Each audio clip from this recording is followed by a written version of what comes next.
Here's the #1 song in the whole nation. And it goes like this. It goes like this.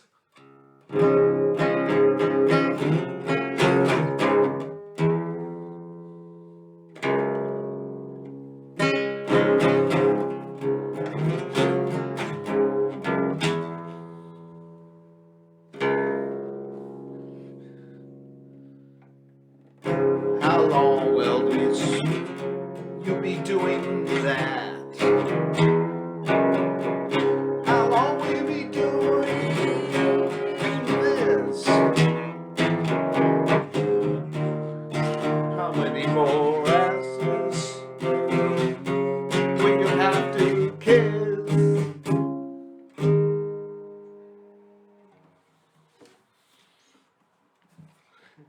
I blew that one, but that doesn't matter, does it? This video today is going to be about a couple of subjects. And the subject today is, will there be a civil war in the United States of America? Will they? I will give you my answer. Because I am the President of the United States. No, I'm not. I'm running from office. I'm not running for office. So, let us start the show. Okay? Let's try this again.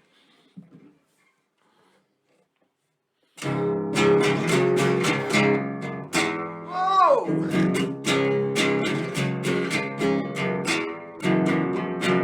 How long will you be doing this? How long will you be doing this? How many more asses will you kiss?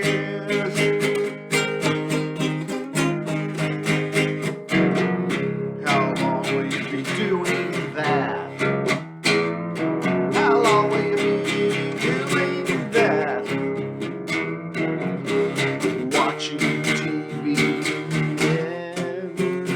getting fat.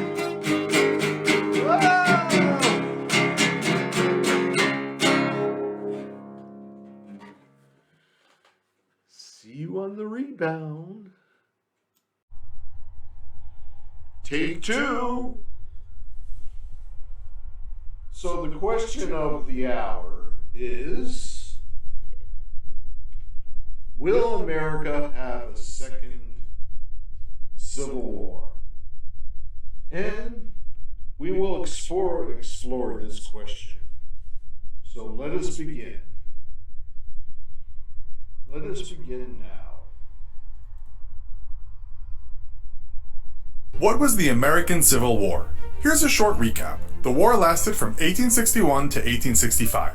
It was fought all over the US and was between the northern states, known as the Union, and the southern states, known as the Confederates, over what one historian says were uncompromising differences between the free and slave states over the power of the national government to prohibit slavery in the territories that had not yet become states. With 2.1 million soldiers, the Union had roughly double the manpower.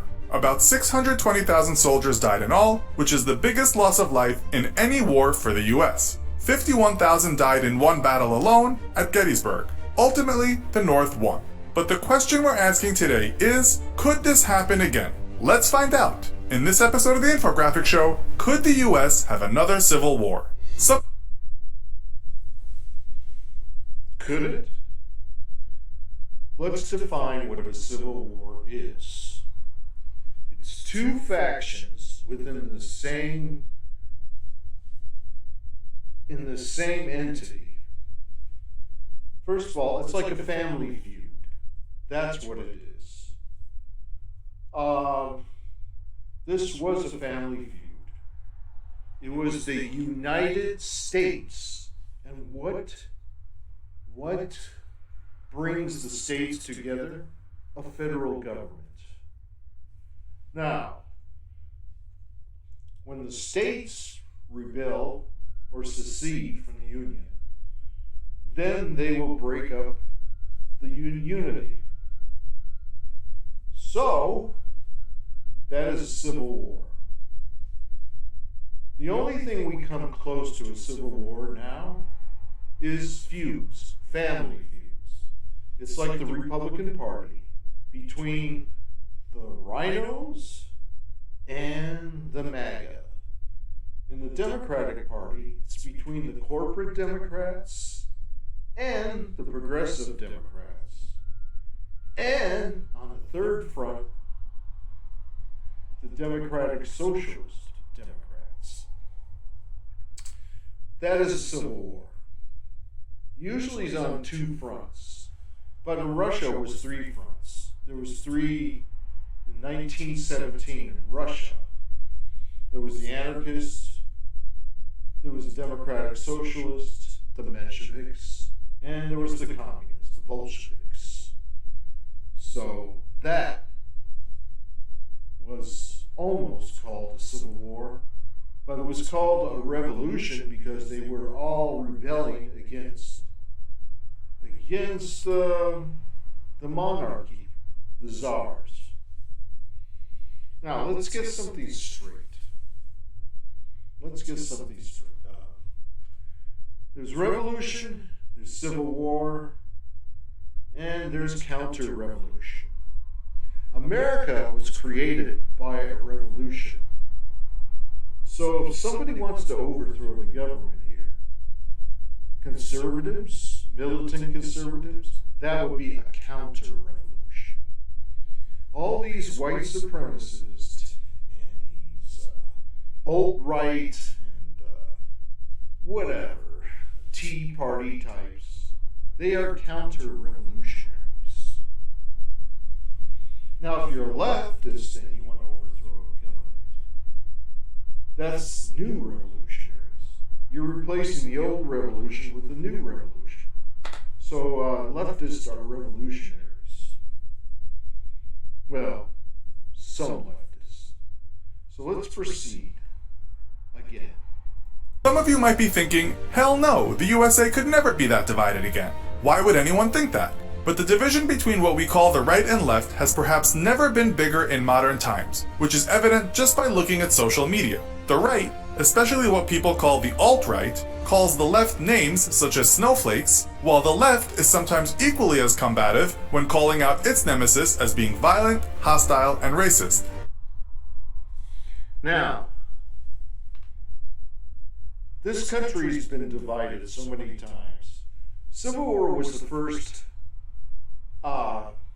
divisive issue in this country. The country was divided between pro-slavery and anti-slavery. Now, there was division, there was hostility, but just because there's an issue, and this was an issue, doesn't mean it's a civil war. Left and right, that's a generalization, and there's so many different type of rightists, and there's so many different type of leftists. There have to be unity on both sides to have a civil war. But just because it's a civil war doesn't mean it's a traditional civil war. Can you imagine people running to Walmart to buy their Civil War outfits? I guess they'll have a sale on the blue outfits and the uniforms and the red outfits. So the right will go to the private stores and maybe the left will go to Army surplus store, or maybe the federal government will help them out. I don't know. Let's continue.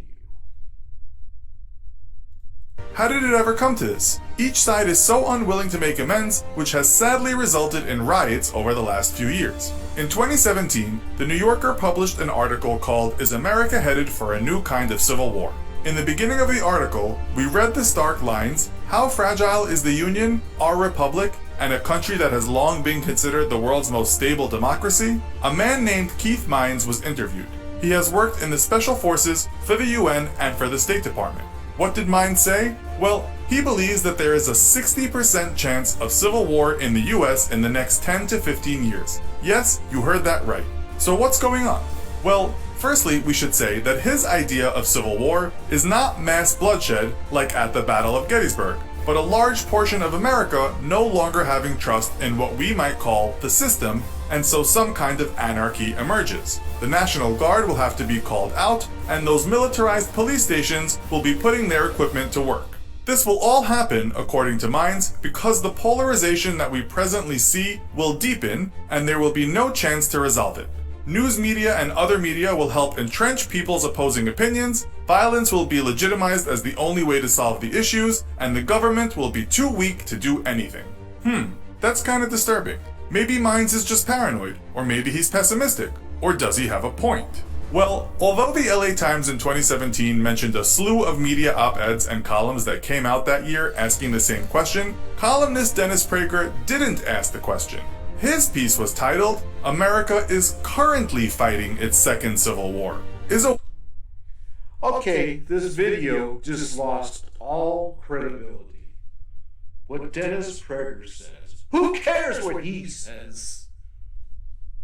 That's not coming from a reliable source. I could interview a homeless person and make more sense than he does. I thought I recognized the cheap animation of this video. It's trying to come off as something objective. But no, this is just right-wing propaganda from the rhinos. So let's go. A war of words on Twitter, a divided media, and negligible violence in the streets enough to state that America is at war with itself? We should remember that there are very intelligent, peace-loving people endorsing right and left viewpoints, and that zero-tolerance left and right-wingers don't represent everyone in the USA. The LA... Intelligent right-wingers? Who? You know when, Bill, what's his name? Will George? Yeah. Is that his name? He was a protege of William F. Buckley. If he should pass away, there'll be no intellectualism on the right. The so-called right wing will be officially stupid. The only intelligence you're going to get is from the left. That's it. That's why they're all college professors. It's not because there's a plot to overthrow the government, but, it's because communists are more superior in intellect than conservatives. If you want a good advice investing stocks, do not go to a conservative. You go to a communist. They understand this Wall Street more than the right does. All they do is advocate for capitalism, but they never get involved. They never do anything. Show me a libertarian, and I'll show you somebody on welfare. Yeah. So let's continue. LA Times writes, the division between ordinary Republicans and Democrats has itself been overstated. And perhaps if we believe the sometimes hyperbolic headlines, we might feel unsafe enough to take a side. The atmosphere that produces negative partisanship can fuel a paranoid loathing of the other party's members, said the article. We live in an era where everyone has a voice, and that voice can attract a lot of attention. Partisanship is wrong. Not everybody has a voice. Free speech is not free. You have to have a lot of money to have free speech. You have to own a printing press. You have to own a corporation, a business. That's the only way. If you're wealthy, you'll get your message through. There are now more conservative news networks than there used to be. And where does that come from? Big money. But if you're poor, the only thing you have is to stand out in front of some location with a sign and yelling. And you wonder why people go to people's personal residence to protest. Okay, let's continue this travesty. Is the norm, and being wrong is not an option. So what is the average American, someone we've discussed The normies, we call them normal people. in detail in the past, think about all this? Foreign Policy magazine created a poll asking both security experts and the public about the chance of civil war. The experts were all over the place, saying there was a 30% chance, a 60% chance, and a 95% chance. But the readers were way more optimistic, saying there was about an 18% chance of war. How?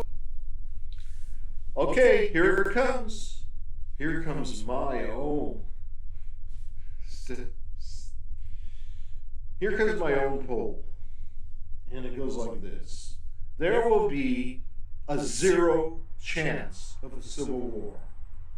However, we are 97% certain that there will be a counter-revolution by all the right-wing mental patients, from the militias, the Nazis, the Klan, the Proud Boys, the Sick Boys, and Oath Keepers, and what's that other one? Radio Oz? No, that was something from the 60s.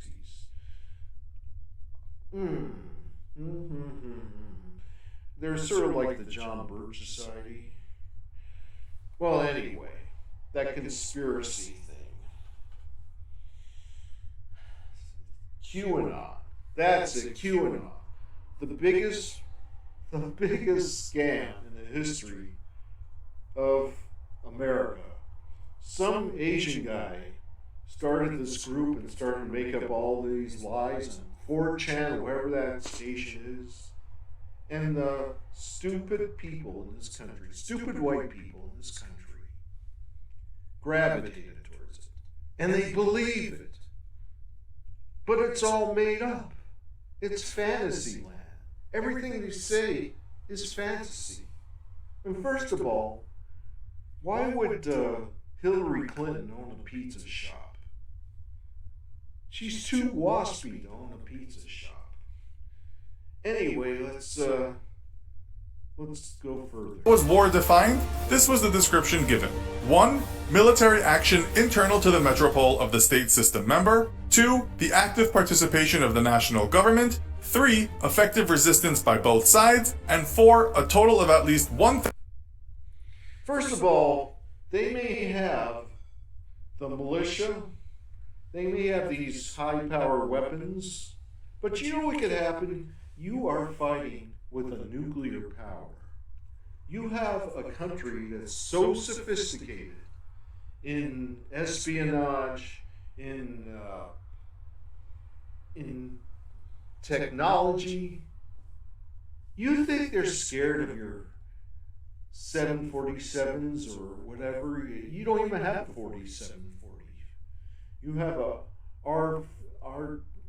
you have all these high-powered weapons, and that's no challenge to the federal government.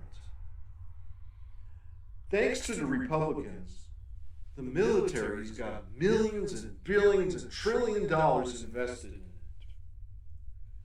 Do you think they can spend it on anything? How much does your militia group have? How much money do you have in the treasury? Zip. So you think you're just going to come and walk in and take over the government? You little delusionary honky. So that is my sermon today. There will not be a civil war in America. There will be a counter-revolution, and we will counter the counter-revolution. Because there are more leftists and there are right-wingers. But just like the Republican Party, the left is fragmented. We got Trotskyites, we got Maoists, we got anarchists, we got pacifists, we got the religious left, we got the liberals, we got progressives. And if you could unite by just having an overgeneralization, a sweeping generation, to say the left, the woke, you are so stupid. And I know it's an ableist, but it's an ableist label, but you are so stupid. I doubt you even have a brain. And if you had a brain, you would starve to death. Okay, that's all I'm going to say today. Toodles.